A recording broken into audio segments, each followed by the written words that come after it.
Hello, everyone, and thank you for joining us today for the last presentation of the Boys Town Pediatrics Spring Newborn Expo. My name is Gabby, and I've been your host for the week. If you've missed any of our previous lives, we've been live every day, so there's 4 more videos to catch up on, and you can find those on our page.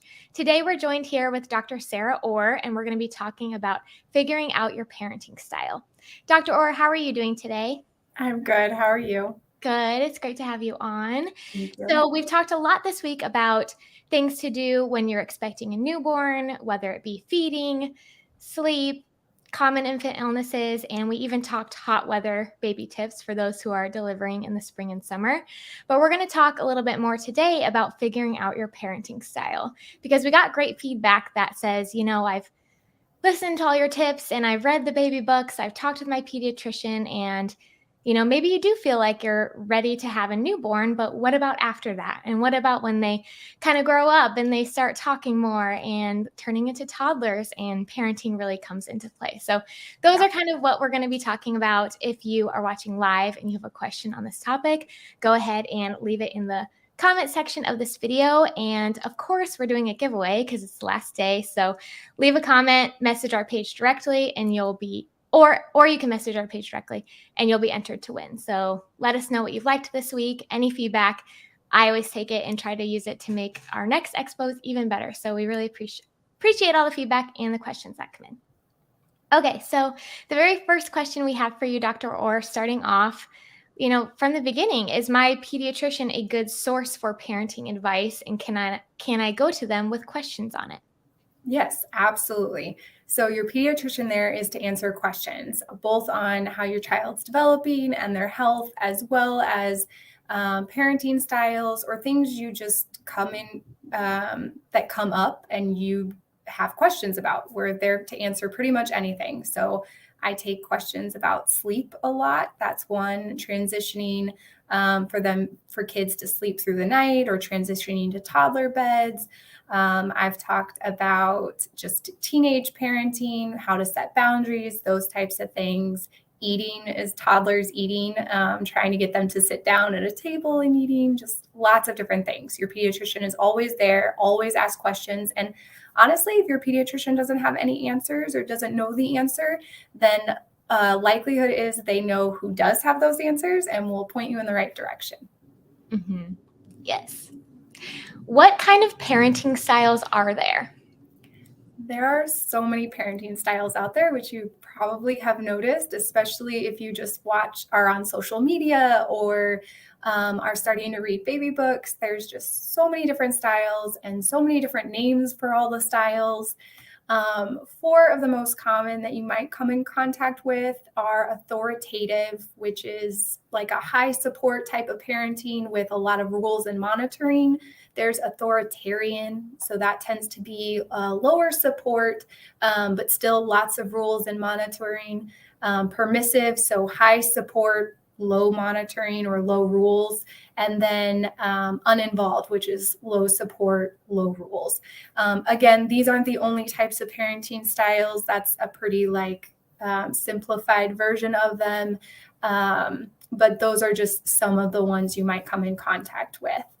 Rather than picking a parenting style, though, I like to try to get my parents to remember that they are their child's teacher. And I think focusing on that is really important.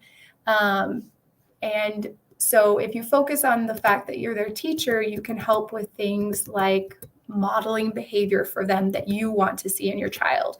So if you want your child to say please and thank you, you need to be saying please and thank you around your child. Also, breaking down what you're teaching your child into steps that are developmentally appropriate for them. So the same expectations you have for your toddler are not going to be the same that you have for your teenager. And those steps need to be broken down and made so that your toddler can understand them and in a way your teenager can understand them.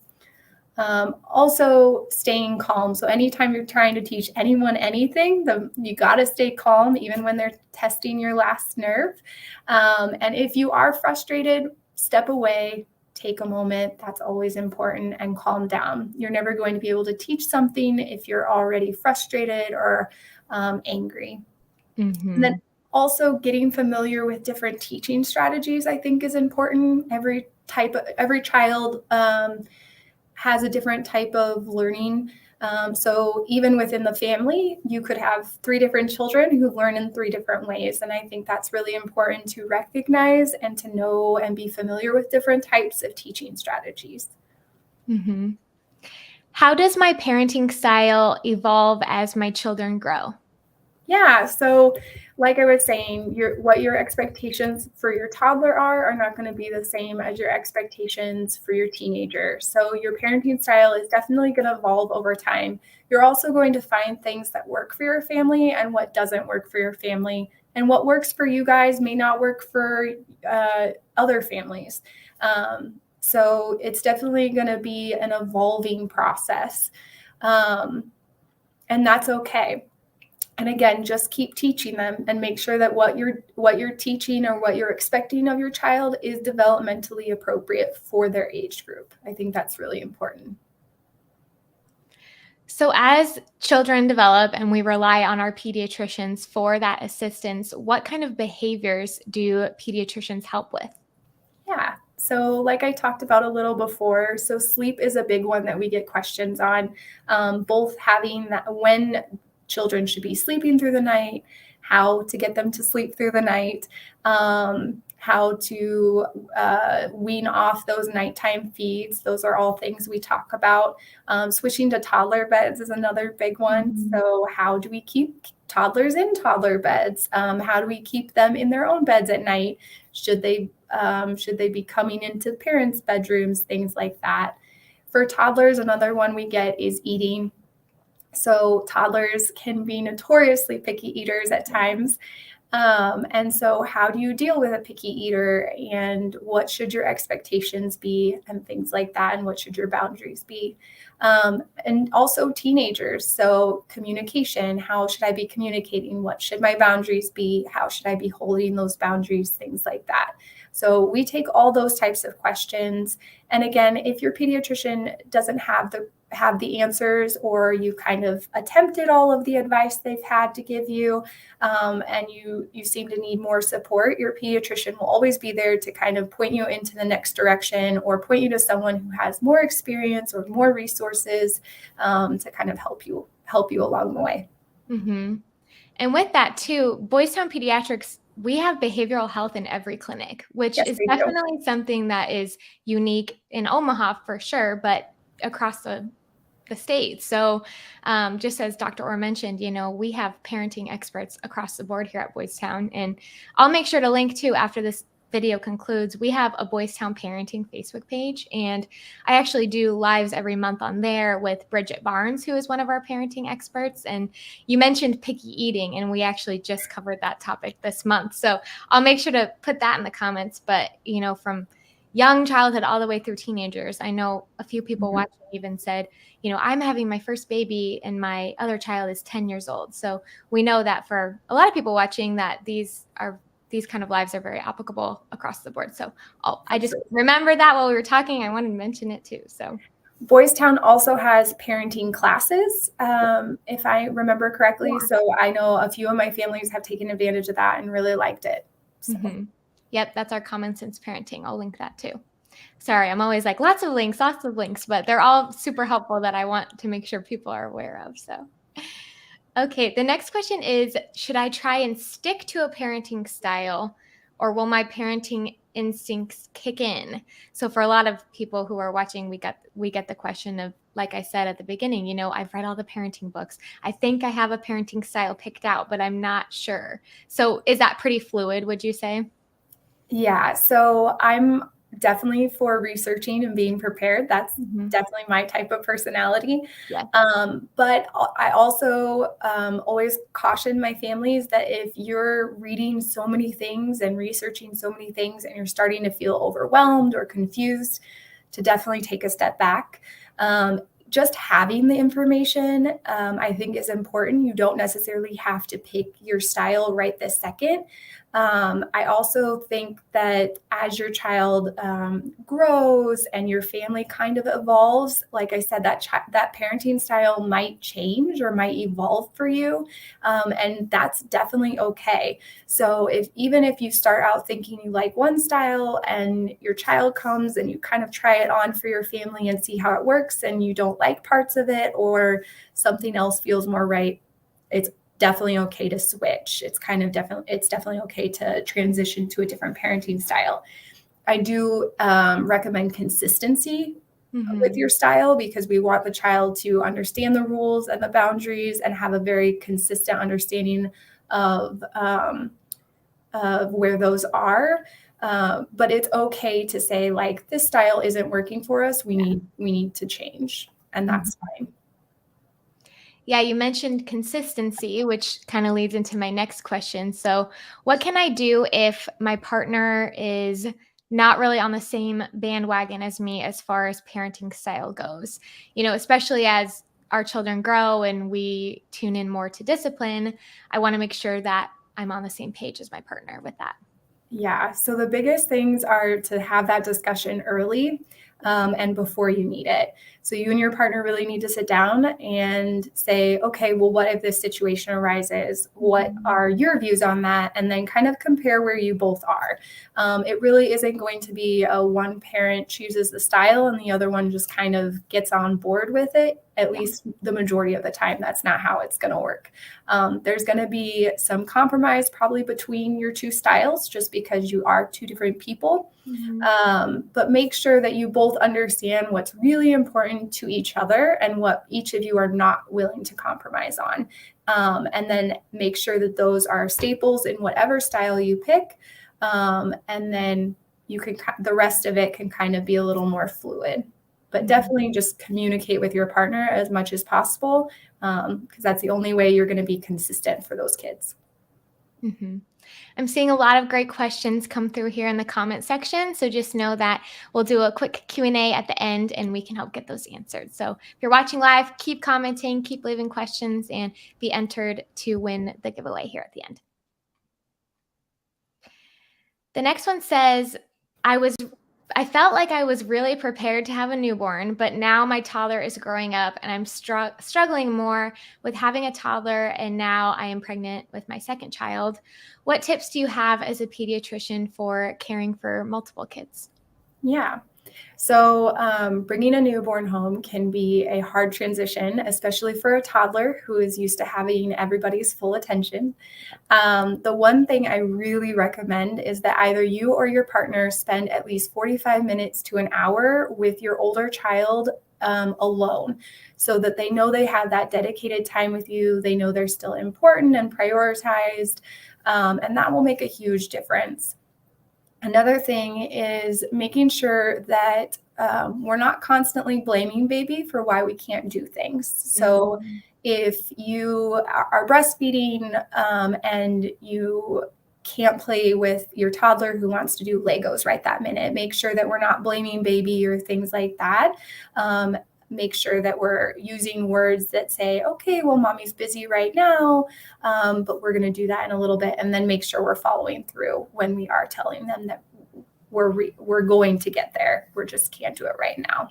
But sometimes we focus on like, oh, well, baby's eating right now, and we can't do that because baby's eating right now. And so then the child can become a little resentful that baby is stealing this time that they had prior.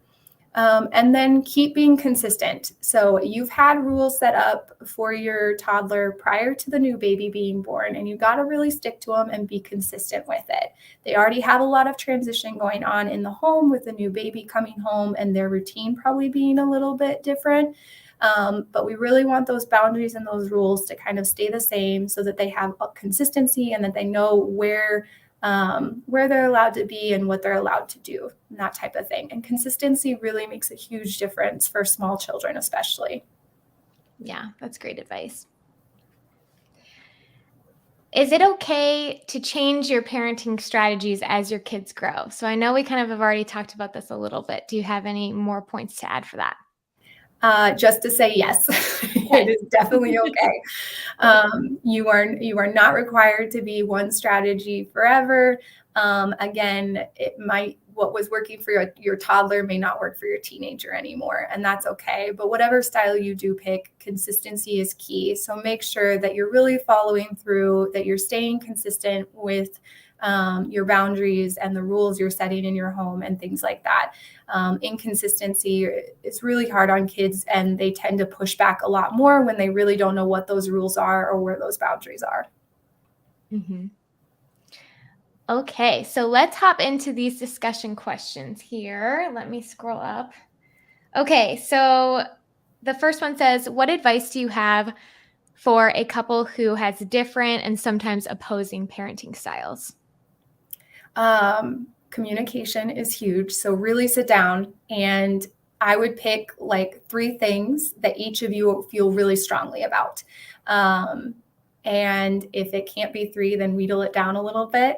But pick the things that really mean something to you and something to your partner, and compromise on the rest. So kind of find a middle ground for the rest, and then just talk about it. And if a situation comes up that you hadn't discussed, that's okay. Deal with it as best you can. And then if you don't like how it was dealt with, talk about it later. Go over it again, see how it can be dealt with better in the future. The next one is, how do you sort through all of the advice from different styles to find what works while maintaining consistency? Yeah. So I would say pick what style, or relatively what style, you think is going to work for you. And within that, I will always say that you don't have to follow every single rule in a style. So if you're reading a book and you're like, okay, permissive parenting sounds like me, or something like that, you can follow that, but you're like, I don't like this or this part of it, though. You don't have to follow every single rule within a style.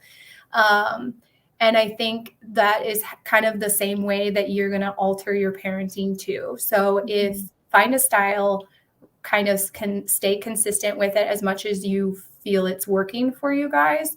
But if there are parts that aren't, then change those, but don't keep changing them. So if you find a style and you're like, okay, this part doesn't work for me, or this part's not working for my kids or my family, we need to do this differently, that's okay. But once you've changed that, kind of keep it consistent. Don't keep altering it, and don't keep jumping back and forth between those 2 different things. Really commit to that change if you're going to make it. This is a good question. How do you feel about parenting with screen time? And what would you recommend as a pediatrician with time limits for that? I love time limits on screen time. Little kids really don't require it at all. And so I try to encourage my parents to try to avoid it as much as possible. I know that can't be done entirely. Sometimes we do need them distracted at least for a few minutes while you go to the bathroom or you're cooking dinner, and that's okay. But try to limit it as much as possible. We do recommend 2 hours or less for our older kids and our teenagers. And we really don't even want that for our younger kids if possible. If you are doing screen time, I do recommend educational programs. So little games that they can match colors to, or they're going over their letters, things like that. I like that much better than things like YouTube. You can set limitations on YouTube and things like that, but still things get through that shouldn't, and you really can't monitor exactly what your child's watching. So I really recommend avoiding those types of things and staying to the really educational types of stuff if you're going to do screen time. So is that 2 hours per day, per week? Per day. Okay. Yeah, 2 hours per day. We don't count school stuff. So your older kids will likely need a screen for school stuff. And if they're at home doing their homework on a screen, we don't count any of that. It's all like recreational screen time that we count. Perfect. Okay, the next question is, what are some ways to promote social emotional learning from the beginning? Yeah, so make sure that you're talking about those things. So when your child is crying, kind of identify those emotions. Or if you're having a big emotion, say it out loud. So your child is kind of identifying those emotions, and let them know that it's okay to have those emotions. And even if they're having a tantrum, you can say, gosh, I know you're mad. I know you're sad that we can't do that right now. You're still holding your boundary. You're still not giving in, but you're acknowledging the emotion that they're having. And you say, but we can't hit our sister or something like that. And we can talk more when you're done. And kind of accept their emotion, let them know that it's okay, identify what emotion they're having so that helps them identify it as well. And then hug it out and talk it out afterwards too. And even your young kids, that can be helpful. So it doesn't have to be a lengthy conversation or a lengthy explanation, but just be like, I'm so glad that you're not sad anymore, or let's go eat snack and maybe that'll make us happier today, or something like that. But just lots of communication, lots of talking, and identifying those emotions is really helpful. Yes. Okay, so I see there was a question, what if the parenting style we prefer doesn't seem to work for our child? So we touched on that a few times, that it's okay to switch and give it a try and commit to it for a period of time and, do what works for your child. So you can go back and watch that. Are there any issues with mixing parenting styles between children? Like if one refuses to comply with the rules of one style, but another child does? So you want to make sure that the rules you have for your children are equal. So you want to make sure that the boundaries are the same for each child in your home. If you have different expectations for each child of a relatively the same age, obviously, then that's going to create confusion in the home, that one child is allowed to do something that another child is not, or in a way another child is not. That is going to create confusion and possibly some resentment, depending on how old that child is or how they're interpreting it. So you want to make sure that your rules and your boundaries are consistent.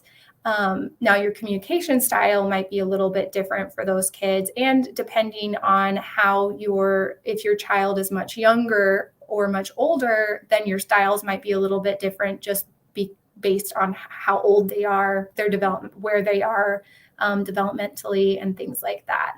But overall, I think if you have two children who are close in age, you should really kind of stick to the same rules and the same boundaries.